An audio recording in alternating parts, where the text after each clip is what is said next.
నమస్కారం ఘంటారావానికి స్వాగతం ముందుగా ప్రధాన అంశాలు ఆసక్తి రేపుతున్న సార్వత్రిక ఎన్నికల మూడో దశ పోలింగ్ బరిలో అమిత్ షా దిగ్విజయ్ సహా కీలక నేతలు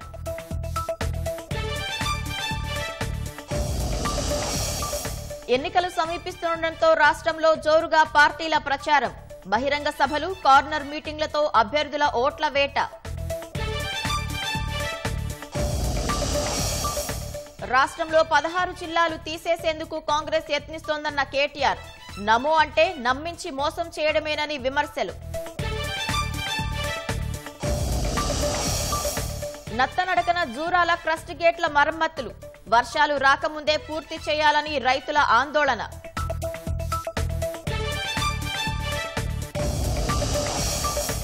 అమెరికాలోని టెక్సాస్ ను ముంచెత్తుతున్న వరదలు బ్రెజిల్లో 75కు చేరిన మృతులు 100 మందికి పైగా గల్లంతు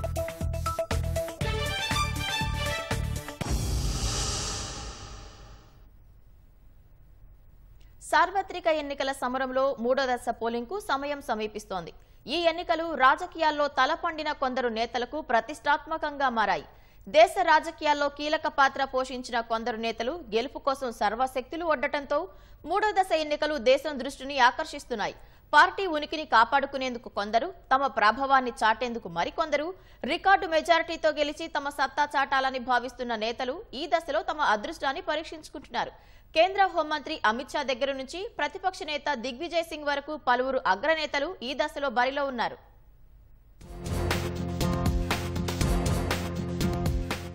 సార్వత్రిక ఎన్నికల సమరంలో మూడో దశ పోలింగుకు ఏర్పాట్లు చకచకా జరుగుతున్నాయి. దేశవ్యాప్తంగా ఈ నెల 7న 94 స్థానాలకు ఎన్నికలు జరగనుండగా వాటిలో కీలక నియోజకవర్గాల్లో ఆయా పార్టీల్లోని అగ్రనేతలు పోటీలో ఉన్నారు. ఈ మూడో విడత బరిలో కొందరికి విజయం కష్టం కాగా మరికొందరికి సులభంగానే కనిపిస్తోంది. గుజరాత్లోని గాంధీనగర్ నుంచి కేంద్ర హోంమంత్రి అమిత్ షా బరిలో నిలిచారు. దేశంలో ప్రతిష్టాత్మకమైన నియోజకవర్గాల్లో ఒకటైన గాంధీనగర్ 1989 నుంచి కమలం పార్టీకి కంచుకోటగా ఉంది. 1989 తర్వాత జరిగిన ప్రతి ఎన్నికలోనూ ఇక్కడ కాషాయం జెండానే ఎగిరింది. గత ఎన్నికల్లో గాంధీనగర్ లోక్సభ స్థానం నుంచి తొలిసారి పోటీ చేసిన అమిత్ షా కాంగ్రెస్ అభ్యర్థి సీజే చావ్డాపై 5,57,000 ఓట్ల తేడాతో విజయం సాధించారు. ఈ ఎన్నికల్లోనూ భారీ మెజార్టీ సాధించడమే లక్ష్యంగా అమిత్ షా సిద్ధమయ్యారు. ఈ స్థానంలో కాంగ్రెస్ నుంచి సోనాల్ పటేల్ బరిలోకి దిగారు. ఈ నియోజకవర్గంలోని ప్రధాని మోదీ ఓటర్గా ఉన్నారు. గత 2 లోక్సభ ఎన్నికల్లో గుజరాత్లోని మొత్తం 26 సీట్లను గెలుచుకున్న భాజపా ఈసారి గెలిచి హ్యాట్రిక్ కొట్టాలని చూస్తోంది. గాంధీనగర్లోని 7 అసెంబ్లీ సెగ్మెంట్లలో ప్రస్తుతం భాజపానే ప్రాతినిధ్యం వహిస్తోంది.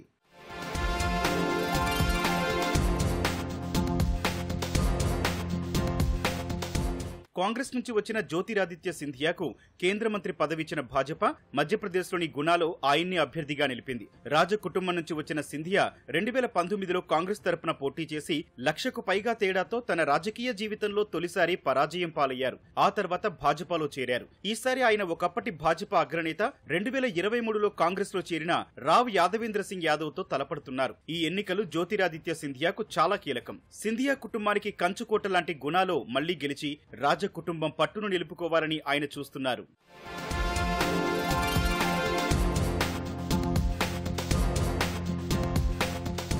మహారాష్ట్రలో తన జీవితంలోని అత్యంత కఠిన పరీక్షను రాజకీయ కురువృద్ధుడు శరద్ పవార్ ఎదుర్కొంటున్నారు. పవార్ కుటుంబానికి కంచుకోట లాంటి బారామతిలో కుమార్తె సుప్రియా సూలేపై మహారాష్ట్ర ఉప ముఖ్యమంత్రి అజిత్ పవార్ సతీమణి సునేత్రా పవార్ పోటీకి దిగడంతో పోరు రసవత్రంగా మారింది. ఈ ఎన్నికతో ప్రజలు శరద్ పవార్ వెంట, అజిత్ పవార్ వెంట అనేది తేలనుంది. సుప్రియా సూలే కొత్త గుర్తుతో పోటీ చేస్తుండటం పోటీని మరింత కఠినంగా మార్చింది. 2009 నుంచి ఇక్కడ సుప్రియా సూలే గెలుస్తూ వస్తున్నారు.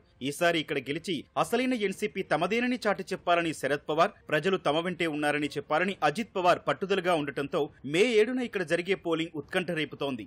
మధ్యప్రదేశ్ మాజీ ముఖ్యమంత్రి శివరాజ్ సింగ్ చౌహాన్ 20 ఏళ్ల తర్వాత లోక్సభ ఎన్నికల బరిలో దిగుతున్నారు. భాజపాకు కంచుకోట అయిన విదిశాలో ఆయన పోటీ చేస్తున్నారు. విదిశా నియోజకవర్గంలో శివరాజ్ సింగ్ చౌహాన్ విజయం నల్లేరుపై నడకే కానుంది. ఈ నియోజకవర్గంపై శివరాజ్ సింగ్ కు గట్టి పట్టుంది. ఈ నియోజకవర్గంలో రికార్డు మెజార్టీతో గెలిచి దేశం దృష్టిని ఆకర్షించాలని శివరాజ్ సింగ్ చౌహాన్ పట్టుదలగా ఉన్నారు. ఇదే రాష్ట్రంలోని భోపాల్ నియోజకవర్గం నుంచి గత ఎన్నికల్లో ఓడిపోయిన కాంగ్రెస్ అగ్రనేత దిగ్విజయ్ సింగ్ ఈసారి తన సొంత గడ్డ రాజ్గఢ్ నుంచి బరిలోకి దిగారు. గత ఎన్నికల్లో ఓటమి దిగ్విజయ్ ప్రతిష్టను మసకబార్చగా ఈసారి గెలిచి మళ్లీ దేశ రాజకీయాల్లో చక్రం తిప్పాలని దిగ్విజయ్ భావిస్తున్నారు. కొన్ని దశాబ్దాల తర్వాత రాజ్గఢ్ నుంచి దిగ్విజయ్ బరిలోకి దిగారు. రాజ్గఢ్ నియోజకవర్గంలో 2009లో కాంగ్రెస్ గెలవగా 2014, 2019లో భాజపా విజయం సాధించింది. గత ఎన్నికల్లో భాజపా 4 లక్షలకు పైగా మెజారిటీతో గెలిచింది. భారతీయ జనతా పార్టీ క్షేత్రస్థాయిలో బలంగా ఉండటంతో దిగ్విజయ్ గెలుపు అంత తేలిక కాదు. కానీ తనకున్న పరిచయాలతో దిగ్విజయ్ సింగ్ గట్టిగా పోరాడుతున్నారు. భాజపా కాంగ్రెస్ పోరాటంలో పైచేయి ఎవరు సాధిస్తారో అన్న ఉత్కంఠ నెలకొంది.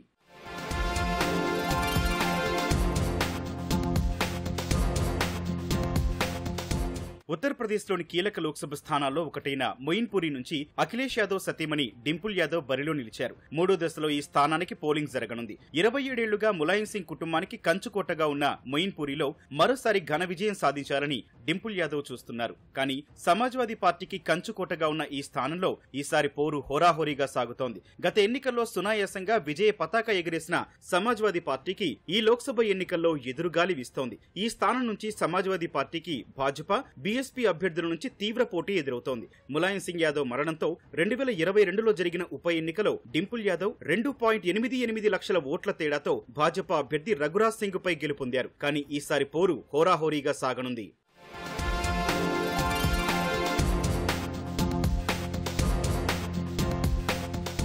కర్ణాటకలోని ధార్వాడ నుంచి ఇప్పటికే 3 సార్లు గెలిచిన భాజపా నేత ప్రహ్లాద్ జోషి 4వసారి పోటీ చేస్తున్నారు. ఈయన కాంగ్రెస్ కొత్త అభ్యర్థి వినోద్ అసూటితో తలపడుతున్నారు. కేంద్ర మంత్రిగా పనిచేసిన జోషికి ఈ ఎన్నికల్లోనూ అనుకూల వాతావరణమే కనిపిస్తోంది. కానీ కాంగ్రెస్ అభ్యర్థి కూడా విజయం కోసం సర్వశక్తులు ఒడ్డుతున్నారు. అస్సాంలోని దుబరి నుంచి all India United democratic front అధ్యక్షుడు బద్రుద్దీన్ అజ్మల్ పోటీ చేస్తున్నారు. 2009 నుంచి ఇక్కడ గెలుస్తున్న బద్రుద్దీన్ కు ఈ ఎన్నికల్లో ఎదురుగాలి వీస్తోంది. డీలిమిటేషన్ లో భాగంగా ముస్లింలు అత్యధికంగా ఉన్న వర్గాలను వేరే పార్లమెంటు స్థానంలో కలపడంతో ఈసారి ఆయనకు గట్టి సవాల్ ఎదురవుతోంది. కానీ క్షేత్రస్థాయిలో బద్రుద్దీన్ కు మంచి పేరు ఉంది. పలు ప్రాజెక్టులను ఈ ప్రాంతానికి తేవడంలో ఆయన విజయం సాధించడంతో ఇక్కడ పట్టు సాధించారు. ఈ అంచనాల మధ్య దుబరిలోనూ హోరాహోరీ పోరు సాగుతోంది.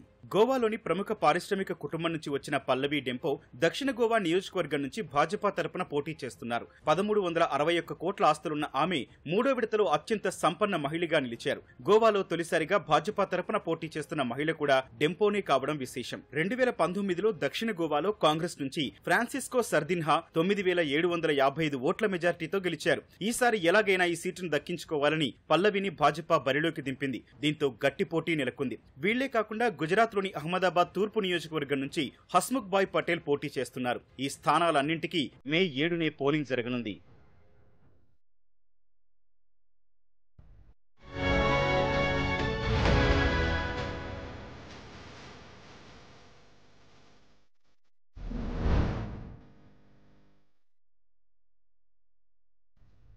సార్వత్రిక ఎన్నికల ప్రచారంలో తలమునకలైన ముఖ్యమంత్రి రేవంత్ రెడ్డి ఇవాళ రాజధానిపై దృష్టి సారించారు.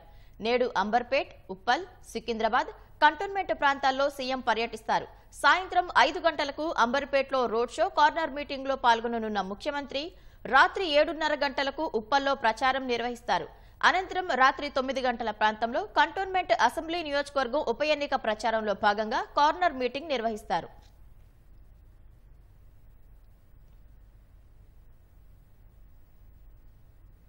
ప్రజలు భారసకు 10-12 ఎంపీ సీట్లు కట్టబెడితే రాబోయే 6 నెలల్లో కేసీఆర్ రాష్ట్రాన్ని శాసించే పరిస్థితి తప్పక వస్తుందని మాజీ మంత్రి కేటీఆర్ జోస్యం చెప్పారు.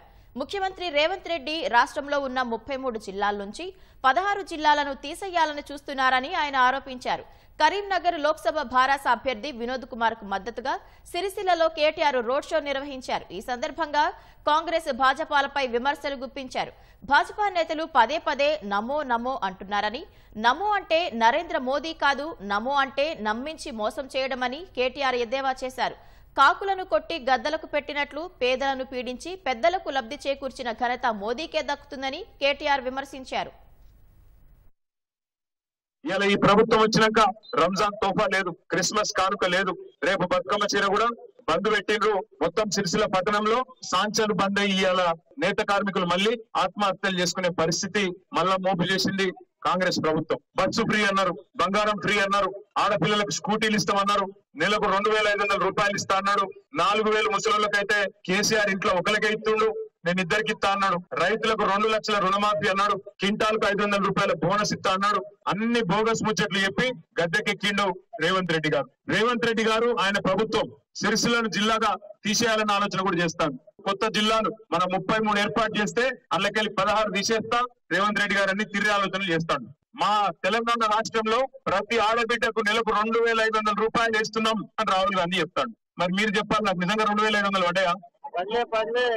ముసలోళ్ళకి 4000 పడ్డాయా? ఇక మీరు అన్ని నన్ను పిచ్చని చెప్తారు మీరు. కానీ తులం బంగారం వచ్చిందా లేదా?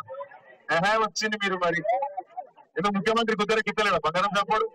గది కథ. నేను ముందే చెప్పిన మీకు, కాంగ్రెస్ అంటేనే కరువు వస్తుంది, కాంగ్రెస్ ఉంటే కరెంట్ ఉంటది అని చెప్పిన. మళ్ళా కరెంట్ కోసం చాలేనా? మంచిగా ఉన్నదా మరి మార్పు? మరి కేసీఆర్ ఉన్నప్పుడే బాగుండే అనుకుంటారు. మీ అందరికి చిన్న ఉపాయం చెప్తే కదా, మీరు మాకు 10-12 ఎంపీ సీట్లు గెలిపిండ్రి, 6 నెలల లోపల తిరిగి కేసీఆర్ గారు మళ్ళొక్కసారి రాష్ట్రాన్ని శాసించే పరిస్థితి 6 నెలల్లో వస్తుంది. మాట్లాడితే నమో నమో అంటారు. నమో అంటే ఏందో ఇరికేనా? నమ్మించి మోసం చేస్తుడు నరేంద్ర మోడీ కాదు నమో అంటే. 15 లక్షలు ఇస్తా అన్నాడు ఒక్కొక్కల పేదవాళ్లకు, నల్లధనం వాపస్ తెస్తా, స్విస్ బ్యాంకులలో దాచుకున్నారు కాంగ్రెస్ వాళ్ళు, నేను పట్టుకొస్తా అన్నాడు. ఏమైనా ఇచ్చిందా? ఇంతవరకు 15 రూపాయలు కూడా ఇవ్వలేదు. 2 కోట్ల ఉద్యోగాలు ఇస్తా అన్నాడు సంవత్సరానికి. 10 ఏళ్లలో 20 కోట్ల ఉద్యోగాలు ఇవ్వాలి. ఇచ్చిందా? 10 ఏళ్లలో పేదవాళ్ళ దగ్గర మన రక్తం పీల్చి 30 లక్షల కోట్లు వసూలు చేసిండు. ఆ 30 లక్షల కోట్లతో ఏం చేసిండంటే వాళ్ళ పెద్ద పెద్ద దోస్తులు అదానీలు, అంబానీ వాళ్లకు 14.5 లక్షల కోట్ల రుణమాఫీ చేసినాడు నరేంద్ర మోడీ. నేను చెప్పింది తప్పని బండి సంజయో, కిషన్ రెడ్డో, లేదన్నా ఎవరన్నా బీజేపీ రుజువు చేస్తే నేను రేపు తెల్లారి టైం వరకు ఈ తెలంగాణ తల్లికాడ నా రాజీనామా ఎక్కడనే పెట్టి వాళ్ళ ముఖాన నా ఎమ్మెల్యే పదవి కొట్టి నేను మరీ పోతా. కాకులను కొట్టి గద్దలకు పెట్టినట్టు పేదలను పీడించి పెద్దవాళ్ళకి ఇచ్చినోడు నరేంద్ర మోడీ. బండి సంజయ్ అంటూ నిజంగా ఎప్పుడన్నా మీ గల్లీలో గాని సిరిసిల్లలో గాని కనబడ్డా? కనబడలేదు. గాలి తిరుగుడు, గాలి ముచ్చట్లు, అన్ని పిచ్చి మాటలు. ముఖ్యమంత్రి రేవంత్ రెడ్డి నిన్నటి పర్యటనలో తనపై చేసిన విమర్శలపై మహబూబ్ నగర్ భాజపా అభ్యర్థి డీకే అరుణ మండిపడ్డారు. తనపై వ్యక్తిగత విమర్శలు చేయటం తప్పిస్తే జిల్లాకు ఆయన చేసిందేంటని ప్రశ్నించారు. అధికార పార్టీ ప్రజలకు ఎన్నికల సమయంలో ఇచ్చినటువంటి హామీల విషయంలో ఎక్కడ కూడా ప్రస్తావించకుండా వాటి గురించి మళ్ళీ ప్రజలను పదే మోసం చేస్తూ మళ్ళీ కొత్త మాటలు చెప్తూ ముందుకు పోతున్నటువంటి విషయాన్ని ఈరోజు ప్రజలందరూ కూడా గమనించాలని చెప్పి నేను కోరుతా ఉన్నా. దీనివల్ల పాలమూరు జిల్లా యువత అంతా కూడా పెద్ద ఎత్తున నష్టపోతున్నటువంటి అంశాన్ని ఆ రోజు లేవదీస్తే జీవో 46ని రద్దు చేస్తా అని చెప్పినటువంటి రేవంత్ రెడ్డి గారు దీనివల్ల ముఖ్యంగా నష్టపోతున్నది మన గ్రామీణ ప్రాంతాలు ఉన్నటువంటి అభ్యర్థులు పెద్ద ఎత్తున నష్టపోతా ఉన్నారు. మరి ఇది రేవంత్ రెడ్డి గారికి కనిపిస్తలేదా? దీని గురించి ఎలాంటి భరోసా ఇప్పటిదాకా వాళ్ళకు కల్పించలేనటువంటి పరిస్థితిని అందరూ గుర్తించాలని చెప్పి నేను కోరుతా ఉన్నా. మహబూబ్నగర్ పార్లమెంట్లో 7 సార్లు వారు ప్రచారం నిర్వహించిపోయినప్పుడల్లా ప్రజలకు ఏం చేస్తారో అని చెప్పరు. కానీ డీకే అరుణమ్మని పర్సనల్గా అటాక్ చేసిపోతున్నారు.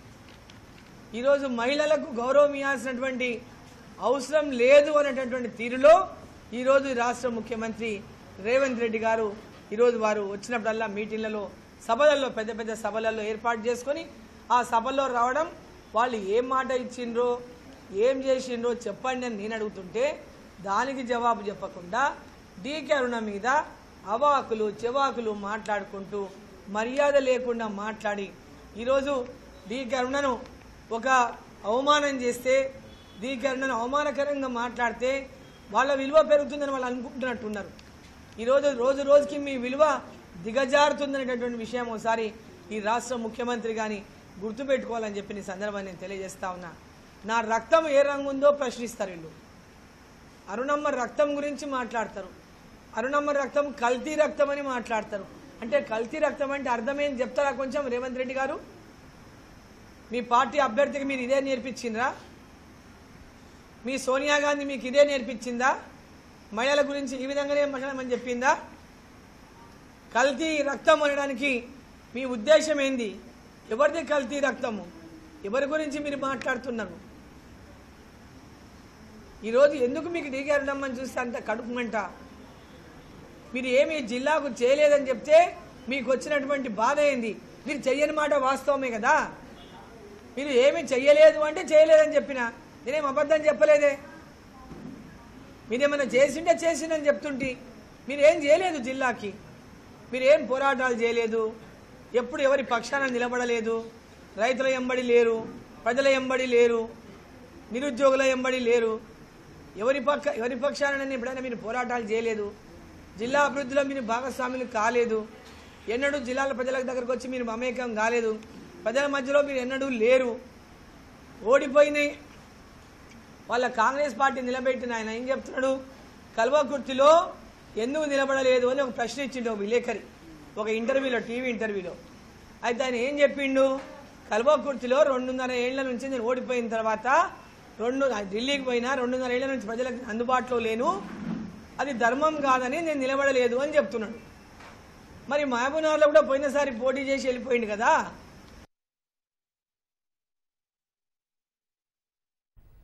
రాష్ట్రంలో వడగండ్ల వానలకు దెబ్బతిన్న పంటలకు పరిహారం చెల్లించేందుకు సర్కారు సిద్ధమైంది.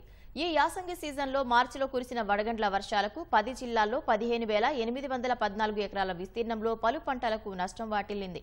పరిహారం కింద ప్రభుత్వం 15,81,40,000 రూపాయలు రైతులకు చెల్లించాల్సి ఉండగా ఎన్నికల నియమావళి అమల్లోకి రావడంతో ఈ ప్రక్రియ నిలిచిపోయింది. ఈ మేరకు రైతుల ఇబ్బందులు పరిగణలోకి తీసుకున్న ప్రభుత్వం పరిహారం మొత్తాన్ని విడుదల చేయడానికి అనుమతి కోరగా ఎన్నికల సంఘం ఆమోదం ఇచ్చింది. ఆ మొత్తాన్ని నేరుగా రైతుల అకౌంట్లలోకి రేపటిలోగా జమ చేయడానికి సంబంధిత అధికారులు చర్యలు తీసుకుంటున్నారు.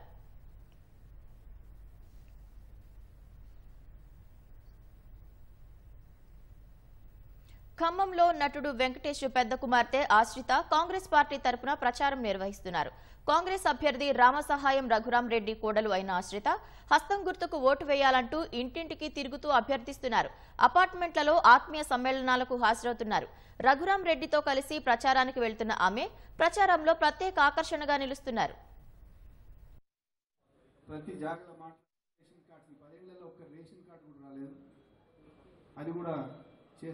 ఈ ధరని తీసుకొచ్చి తొందరపాటుగా కాంగ్రెస్ గవర్నమెంట్ పై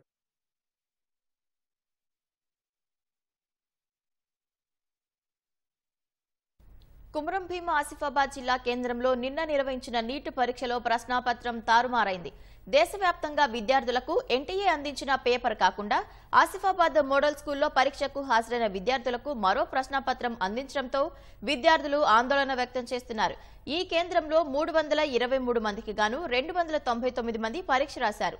దీనిపై పరీక్ష నిర్వాహకులను వివరణ కోరగా ఎస్బీఐ బ్యాంకు నుంచి తీసుకురావాల్సిన పేపర్కు బదులు కెనరా బ్యాంకు నుంచి తెచ్చిన పేపర్ను విద్యార్థులకు అందించినట్లు తెలిపారు. అయితే ఎన్టీఏ ఈమెయిల్ ఆధారంగానే పరీక్ష పత్రం తీసుకువచ్చినట్లు వివరించారు.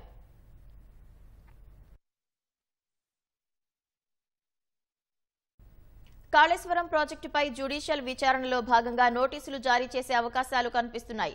గత నెలలో మొదటి దఫా పర్యటనలో నీటిపారుదల శాఖ అధికారులతో జస్టిస్ పీసీ ఘోష్ పలుమార్లు సమావేశమయ్యారు. ఇవాల్టి నుంచి ఈ నెల 12 వరకు రెండో దఫా విచారణ ప్రక్రియ సాగనుంది. 7వ తేదీన మేడిగడ్డ బ్యారేజ్ను జస్టిస్ పీసీ ఘోష్ సందర్శించనుండగా వాతావరణ పరిస్థితులను బట్టి అన్నారం, సుందిళ్ల ఆనకట్టలను పరిశీలించనున్నట్లు సమాచారం. 9న బీఆర్కే భవన్లోని కాళేశ్వరం విచారణ కమిషన్ కార్యాలయంలో నీటిపారుదల శాఖ అధికారులతో సమావేశమవుతారు. ఈ దఫాలో బ్యారేజ్ల వైఫల్యాలకు సంబంధించి ఇంజనీర్లు, నిర్మాణదారుల నుంచి వివరణ కోరుతూ నోటీసులు జారీ చేసే అవకాశం ఉన్నట్లు తెలుస్తోంది. మరోవైపు మొదటి దఫా విచారణ సందర్భంగా కోరిన ఎన్డీఎస్ఏ, విజిలెన్స్ కమిటీల నుంచి కోరిన సమాచారం ఇంకా అందలేదని తెలుస్తోంది.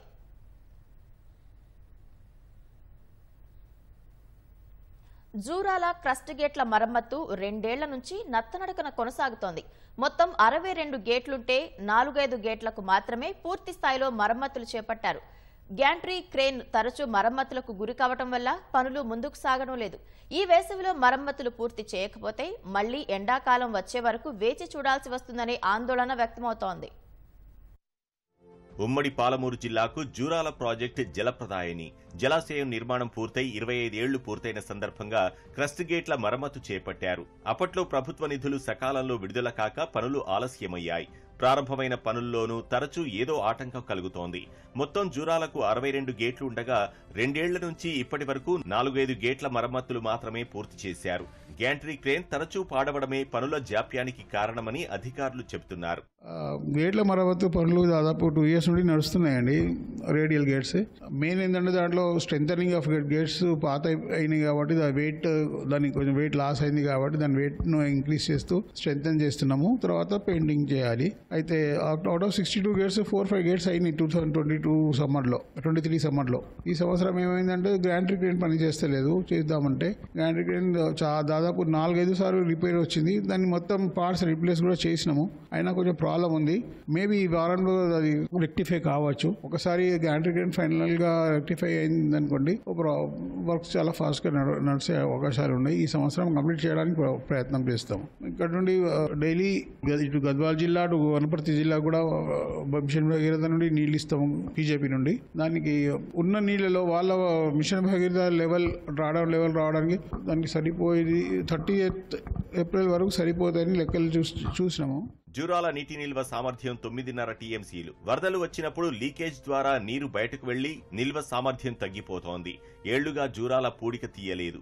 నీటి నిల్వ గణనీయంగా తగ్గిపోయింది. వరదలొచ్చినప్పుడు నీరు నిల్వ లేకుండా దిగువకు విడుదల చేయాల్సిన పరిస్థితి ఏర్పడుతోంది. ఈ వేసవిలో జలాశయం డెడ్ స్టోరేజ్ కి చేరే అవకాశం ఉంది. ఈ అవకాశాన్ని ఉపయోగించుకుని గేట్ల మరమ్మతు, పూడికతీత పనులు పూర్తి చేయాలని నడిగడ్డ వాసులు కోరుతున్నారు. ఇది కానీ మరమ్మతులు చేసుకోకుంటే ఈ ఉమ్మడి మహబూబ్నగర్ జిల్లాకే కాకుండా తెలంగాణలో అత్యధిక ప్రాంతానికి తాగునీరు, సాగునీరు అనేటువంటి కరువవుతుంది. 2 దశాబ్దాల తర్వాత ప్రభుత్వం దీనికి నిధులు కేటాయిస్తే ఈ మరమ్మతులు చాలా నత్తనడకనగా జరుగుతున్నాయి. సుమారుగా 60 గేట్లకు పైగా ఉంటే 20 గేట్లు మాత్రమే పూర్తి చేయడం జరిగింది. ఇంకా 2 నెలలు అయితే మళ్ళీ వర్షాకాలం ఋతుపవనాలు స్టార్ట్ అవుతాయి. ఈ 2 నెలల కాలంలో ఇదిగానో మరమ్మతు చేయకపోతే దీని యొక్క సామర్థ్యం ఇంకా పూర్తిగా తగ్గిపోయి రైతులకు, ఇక్కడ ఉన్నటువంటి గ్రామ ప్రజలకు, ఉమ్మడి మహబూబ్నగర్ జిల్లాకు సాగునీరు, తాగునీరు కొరత ఏర్పడుతుంది. ఇక్కడ ఉన్నటువంటి సామర్థ్యం 9 టీఎంసీలే, కానీ ఇప్పుడు 4 టీఎంసీల కన్నా ఈ యొక్క నదిలో, ఈ ప్రాజెక్టులో ఉండడం లేదు. వీలైనంత వరగా ఈ గేట్లను మరమ్మతులు చేస్తూ అదేవిధంగా నదిలో ఉన్నటువంటి పూడికను కూడా తీస్తే బాగుంటుందని ఈ ప్రాంతవాసిగా నేను కోరుకుంటున్నా. సుమారుగా 62 గేట్లు ఈ ప్రాజెక్టుకు ఉంటే ప్రతి గేట్ లో కూడా నీరు లీక్ కావడం జరుగుతుంది. ముఖ్యంగా ఈ జూరాల ప్రాజెక్టు ఉమ్మడి మహబూబ్ నగర్ జిల్లాకు ఈ యొక్క తలమానికం. ఎందుకంటే ఈ జిల్లాలో సాగునీరైనా, త్రాగునీరైనా జూరాల ప్రాజెక్టుపై ఆధారపడే మనము ఈ ఉమ్మడి జిల్లాలో ప్రజల అవసరాలు తీరుతాయి. ఏది ఏమైనప్పటికీ ఈ మధ్యకాలం మనం చూస్తున్నాం, నీటి ఎద్దడి ఈ రోజు నెలకొంటుందంటే ప్రాజెక్టులో నీటి సామర్థ్యం తగ్గిపోవడమే. ఈ ప్రాజెక్టు కింద చాలా రిజర్వాయర్లు ఉండి ఆ రిజర్వాయర్ల కింద అనేక మంది వ్యవసాయదారులు తమ యొక్క పంటలను పండించుకుంటున్నారు. ముఖ్యంగా సాగునీటి కోసమే ఏర్పాటు చేయబడినటువంటి ఈ ప్రాజెక్టు తర్వాత క్రమంలో తాగునీటి అవసరాలను తీర్చేటువంటి ప్రాజెక్టుగా రూపాంతరం చెందింది. మరి రానున్న 2 నెలల్లోనే వర్షాలు రాబోతున్నాయి. మరి వర్షాలు వచ్చిన తర్వాత రిపేర్లు చేయడానికి ముందుకు సాగనటువంటి పరిస్థితి. కాబట్టి ఈ లోపుగానే గుత్తేదారు స్పందించి ప్రభుత్వం ఒత్తిడి చేసి ఎలాగైనా సరే నిధులు వాళ్ళకు మంజూరు చేసి ఈ ప్రాజెక్టులో మరమ్మతులను త్వరగా పూర్తి చేయాల్సినటువంటి బాధ్యత ఉంది. జూరాల ప్రాజెక్టుకు కర్ణాటకలో ఉన్నటువంటి ప్రాజెక్టులతో పోల్చుకున్నప్పుడు మన ప్రాజెక్టు యొక్క నీటి నిల్వ సామర్థ్యం చాలా తక్కువగా ఉంది. విశాలమైనదే అయినప్పటికీ కూడా ఎత్తులో చాలా తక్కువగా ఉండడం వల్ల తక్కువ నీటిని ఇది స్టోరేజ్ చేసుకోగలుగుతుంది. కానీ దురదృష్టం కొద్దీ గేట్లన్నీ పాడైపోవడం వల్ల నీరు నిల్వ చేసుకోవడానికి ఇబ్బందికరంగా మారిపోయింది. వాటి మరమ్మతులకు ప్రభుత్వం నిధులను కేటాయించింది. కాంట్రాక్టర్లు పనులు చేయించినారు కానీ వాటిలో ఉన్న గేట్లలో 24 గేట్లు మాత్రమే చేయడం జరిగింది. మిగిలిన వాటికి చేయకపోవడానికి ప్రభుత్వం నిధులు మంజూరు చేయడం లేదని తెలుస్తుంది. వీలైనంత తొందరగా కాంట్రాక్టర్లకు నిధులు మంజూరు చేసి మిగిలిన గేట్లను కూడా మరమ్మతులు పూర్తి చేసే విధంగా ప్రభుత్వం చర్యలు తీసుకోవాలని కోరుకుంటున్నాం. నవంబర్ నుంచి మార్చి వరకు 5 నెలల కాలంలో పనులు జరగలేదు. మరో 2 నెలలు గడిస్తే వర్షాల వల్ల ప్రాజెక్టుకు వరద వస్తుందని, ఆ తర్వాత మరమ్మతులు చేయడం సాధ్యం కాదని అధికారులు అంటున్నారు. వీలైనంత త్వరగా మరమ్మతులు పూర్తి చేయాలని రైతులు కోరుతున్నారు. జూరాల కింద యాసంగిలో పంట విరామం ప్రకటించారని, ఇప్పుడే పూర్తి చేయలేని పరిస్థితి ఉంటే మిగతా సమయంలో ఎలా సాధ్యమని ప్రశ్నిస్తున్నారు.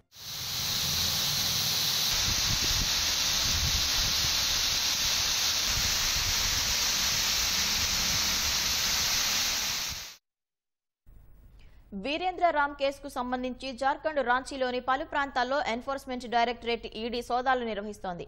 జార్ఖండ్ గ్రామీణాభివృద్ధి శాఖ మంత్రి అలంగీర్ ఆలం వ్యక్తిగత సహాయకుడైన సంజీవ్లాల్ పని మనిషి ఇంట్లో సోదాలు చేయగా భారీగా నోట్ల కట్టలు దర్శనమిచ్చాయి. వాటిని స్వాధీనం చేసుకున్న అధికారులు సోదాలు కొనసాగిస్తున్నారు. ఇప్పటి వరకు లెక్కించిన డబ్బు 20 కోట్ల రూపాయలకు పైగా ఉందని, కౌంటింగ్ కొనసాగుతోందని తెలిపారు. కొన్ని పథకాల అమలులో అవకతవకలు జరిగాయన్న ఆరోపణలతో జార్ఖండ్ గ్రామీణాభివృద్ధి శాఖ చీఫ్ ఇంజనీర్ వీరేంద్ర కే రామ్ను 2023 ఫిబ్రవరిలో ఈడీ అరెస్ట్ చేసింది. ఈ కేసుకు సంబంధించి అనుమానితుల ఇళ్లలో సోదాలు చేస్తోంది.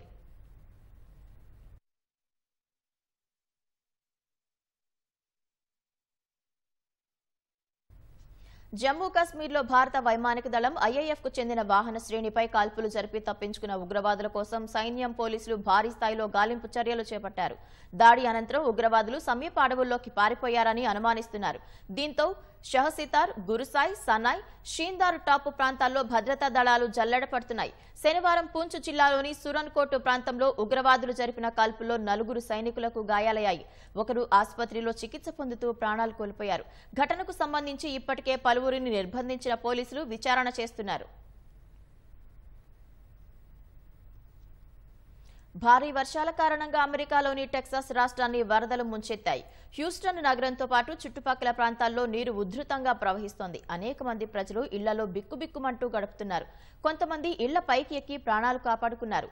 దాదాపు 400 మందిని సహాయక సిబ్బంది రక్షించారని అధికార వర్గాలు వెల్లడించాయి. వర్షాలు మరింత ఎక్కువగా కురిసే ముప్పు ఉండటంతో ప్రమాద హెచ్చరికను జారీ చేసినట్లు తెలిపాయి.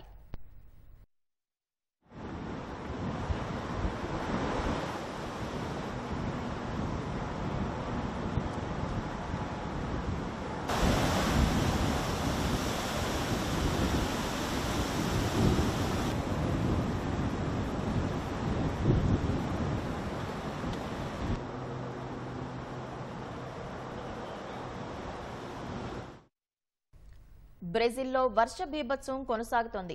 రియో గ్రాండే దోసులు రాష్ట్రంలో వరదల కారణంగా మరణించిన వారి సంఖ్య 75కు పెరిగింది. 100 మందికి పైగా గల్లంతయ్యారు. పలు చోట్ల హెలికాప్టర్ల ద్వారా సహాయక చర్యలు కొనసాగుతున్నాయి.